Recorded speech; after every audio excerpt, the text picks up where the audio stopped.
All right, are we recording? Yes, ma'am. All right, so instructional strategies. I'm excited. We got some fours in the house. Whoop whoop. We got some fours in the house. You tell me what worked for you, and you tell me what you felt like could have been tweaked.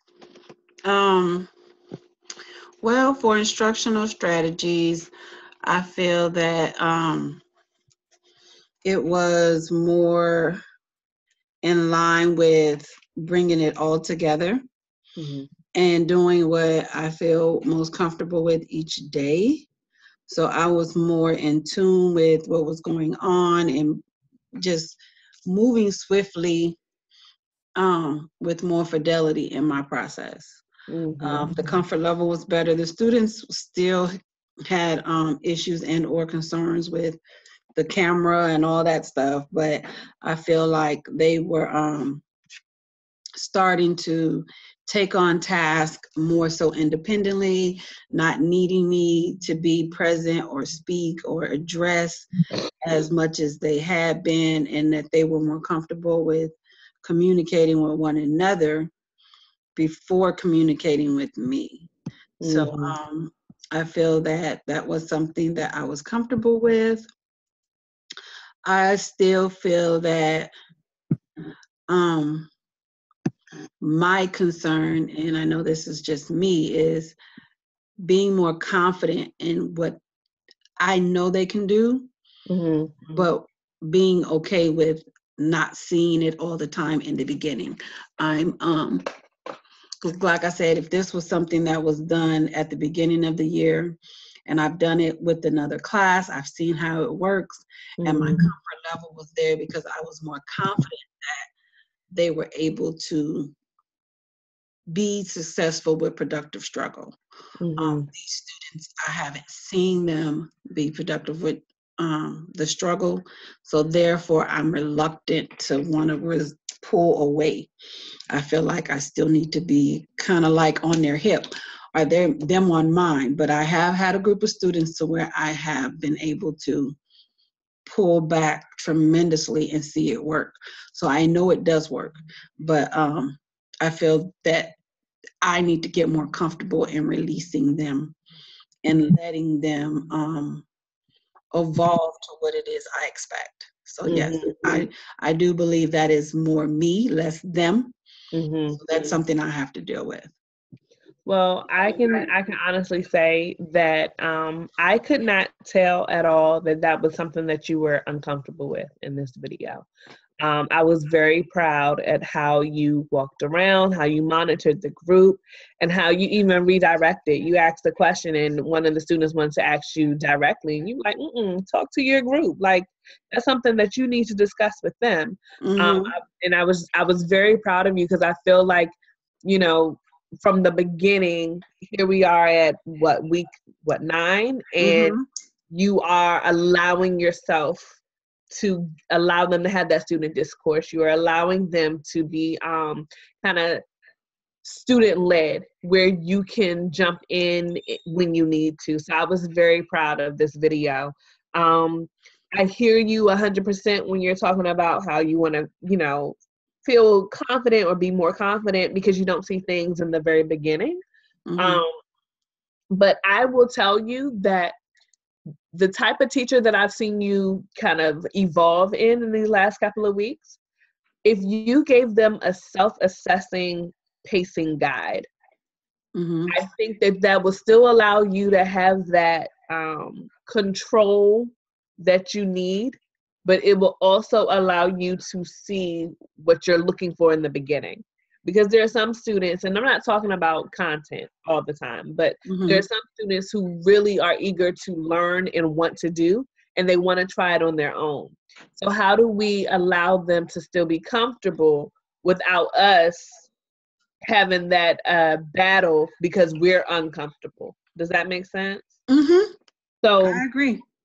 and I know that, obviously looking at student work is definitely also going to help you become more confident in what they know and what you're not seeing, I guess, all the time at the beginning. Mm-hmm. but this was a drastic change from the last your last video. Like I said, I was very, very proud of you in this one.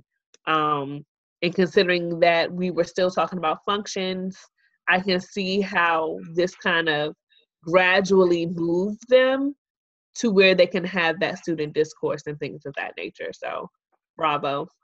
Thank you. You're welcome.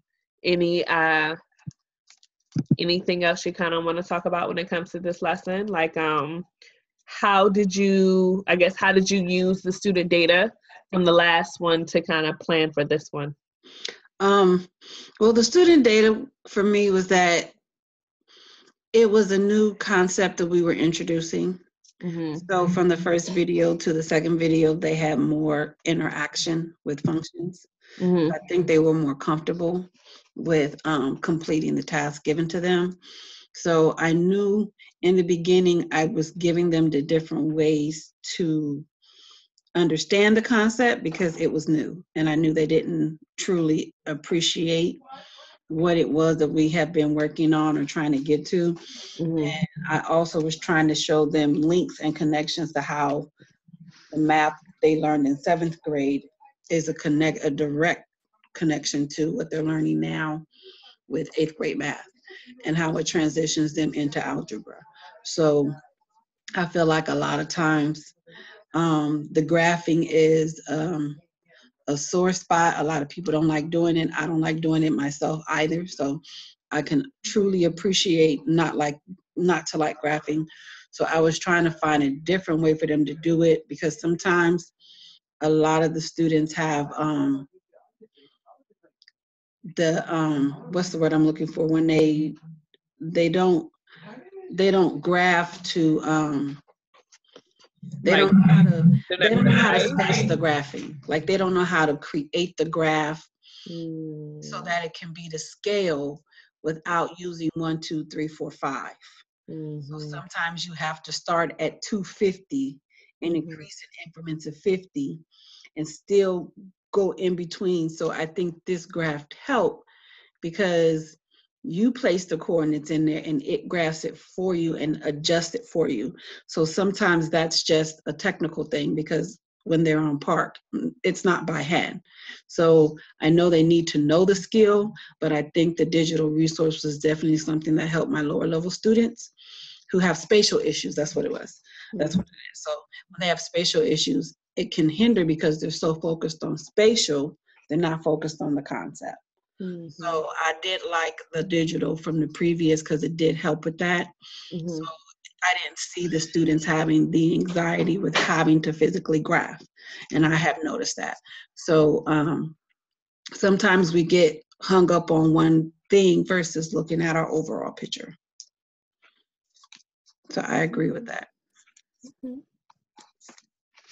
All right. What should I see in your next video? That's it. I'm done with videos. I can't hear you. I said I'm done with the videos. That's it. That's why I was like, what? So the last video is not one I think you have to review. It's more of just like the baseline from the beginning to the end. You're showing your completion and processing. So we don't have any more videos. It's 9 and 10. So that's it. Yeah. And that was the presentations that took me forever. So I'm going to stop now.